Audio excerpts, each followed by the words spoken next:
Kapitlu 7.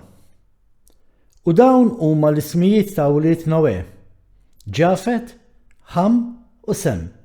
U tweldulhom tfal wara d-Dulluvju għax huma ħadu nisa qabel id-Dulluvju. Dawn huma wlied Ġafet: Gomer, Magog, Madaj, Ġawan, Tubal, Mesek u Tiras, 7 subien. U wlied Gomer kienu Askenz, Rifat u Togarma. U wlied Magog kienu Eliħanef u Lubal. U wlied Madaj kienu Ahon, Zlu, Ħazoni u Lot. U wlied Ġawan kienu Eliza, Tarsis, Kittim u Rodanin. U wlied Tubal kienu Arifi, Kesad u Tari. U wlied Mesek kienu Dedon, Zaron u Sebaxni. U wlied Tiras kienu Benib, Gera, Luprion, Gilak. Dawn huma wlied Ġafet skont familthom. U n-numru tagħhom f'dak il-jiem kien madwar 460 raġel. U dawn huma wlied Ħam: Kus, Mizraim, Put u Kanan. 5 subiet. U wlied Kus kienu 7: Ħawila, Sabta, Rama u Sabtek. U wlied Rama kienu Seba u Dedan. U wlied Mizraim kienu Lud, Anem u Patrus, Kasluħ u Naftuħ. U wlied Put kienu Gebul, Hadan, Bena u Aran. U wlied Kanan kienu Sidon, Het, Amurri, Girgasi, Ħuwi, Araki, Sini, Arwadi, Samari, Ħamati. U dawn huma wlied tagħhom skont familthom u n-numru tagħhom f'dawk il-jiem kienu madwar 460 raġel. U dawn huma wlied Sem: Elam, Assur, Arkafsad, Lud u Aram, 5 subien. U wlied Elam kienu Xushan, Maħol u Ħarmon. U wlied Assur kienu Mirus u Mokil. U wlied Arkafasad kienu Selaħ, Anar u Axkol. U wlied Lut kienu Petor u Bizjaon. U wlied Aram kienu Us, Xul, Ġeter u Mas. Dawn huma wlied Sem skont familthom u n-numru tagħhom f'dawk il-jiem kienu madwar 300 raġel. Dawn huma l-ġenerazzjonijiet ta' Sem. Sem wilet lil Arfaksad u Arfaksad wilet lil Selaħ u Selaħ wilet lil Leber u lil Leber tweldulu żewġ tfal. Wieħed kien jismu Peleg għax fi żmienu wlied il-bnedmin kienu mifruda u f'dawk il-jiem tqasmet l-art. U l-isem tat-tieni kien Ġoktan li jfisser li fi żmienu ħajjitu li il-bnedmin kienu ċċeknu u tnaqsu. U dawn huma wlied Ġoktan: Almodad, Salef, Ħasarmawt, Ġeraħ, Hedoram, Użal, Dikla, Obal, Abimajel, Seba, Ofir, Ħawila u Ġobab. Dawn kollha huma wlied Ġoktan. U Peleg wilet lil Reju, u Reju wilet lil Xerug, u Xerug wilet lil Naħor, u Naħor wilet lil Teraħ, u Teraħ kellu 38 sena, u hu wilet lil Ħaran u lil Naħor. U Kus ibn Ħam ibn Noè ħamara f'dawk il-jiem fix-xuħitu u wildet tifel. U huma semmewh Nimrod għax qalu fi żmien li wlied il-bnedmin reġgħu bdew jirrebellaw u jidinbu kontra Alla.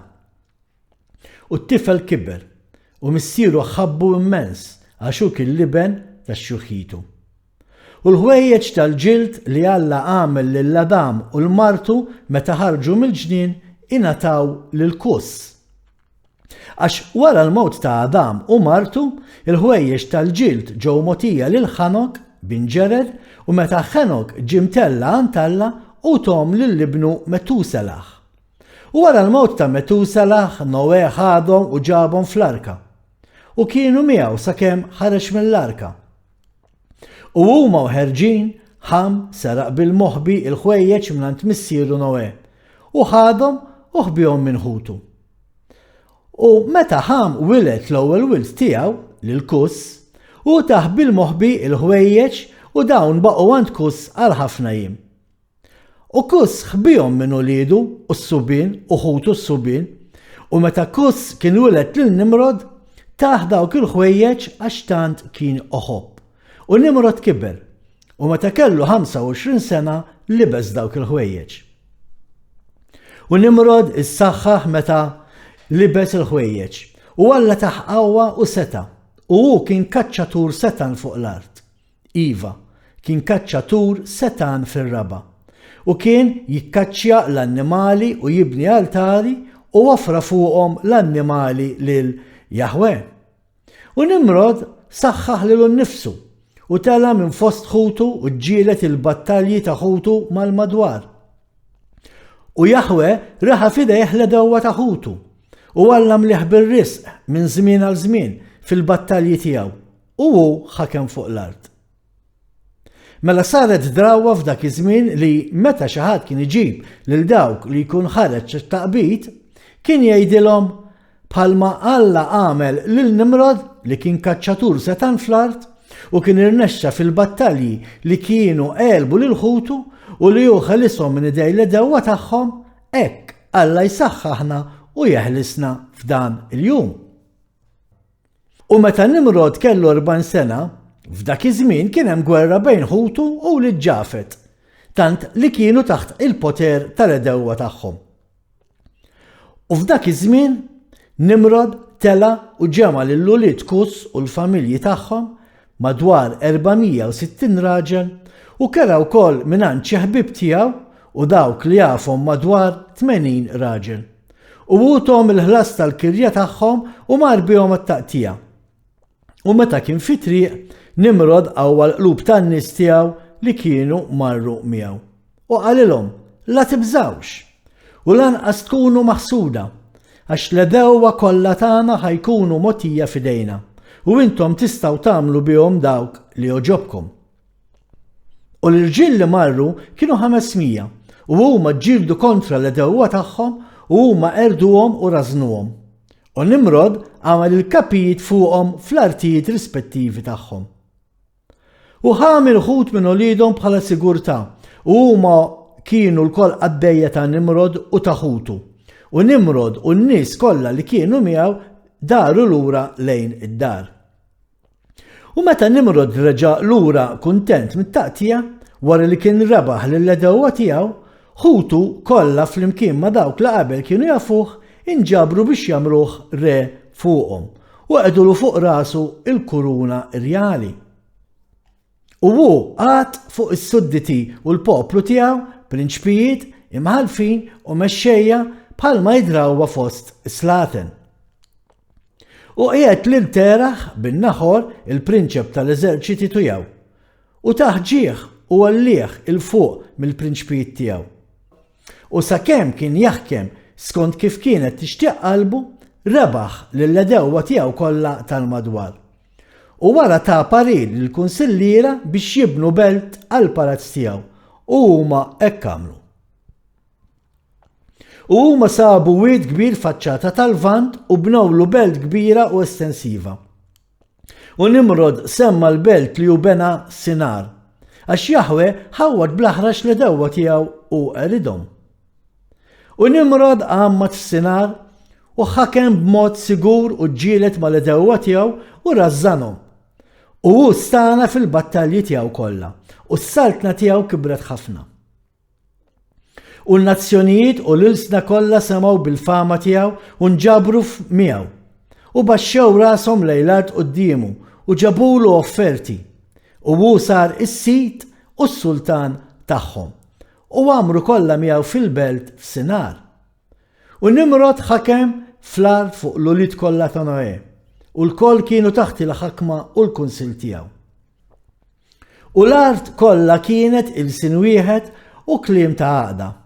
Imma Nimrod ma daħalx fil-modijiet ta' Jahwe u kien ħażin aktar mill-bnedmin kollha li kienu qablu u mill-jiem ta' Dulluvju sa dawk il-jiem. U għamel allat tal-injam u ġebel u mil qudiemhom u rribella kontra Jahwe.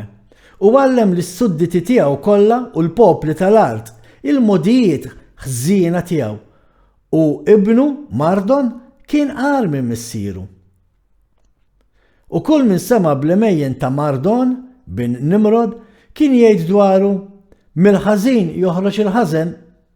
Għaldaqstant sar proverbju fl-art kollha li jgħid mill-ħażin joħroġ il-ħażen u kien użat fid-diskors ta' kuljum tal-bnedmin minn dak iż-żmien sa dan. U Teraħ bin Nahor, prinċep tal-eżerċitu ta' Nimrod, f'dawk il-jiem kien kbir tas-sew f'għajnejn is-sultan u s-sudditi tiegħu. U s-sultan u l-prinċpijiet kienu jħobbu u għollewh floli ħafna. U Teraħ ħamara u kien jisimha Amtelo bint Kornebu. U f'dawk il-jiem il-mara ta' Teraħ tqalet u wilditlu tifel. Teraħ kellu 70 sena meta wildu u Teraħ semma lill-ibnu li kien twilidlu Abram. Għax is-sultan kien kabru f'dawk il-jiem u taħġieħ fuq il-prinċpijiet tiegħu kollha li kienu miegħu. Tmiem il-kapitlu.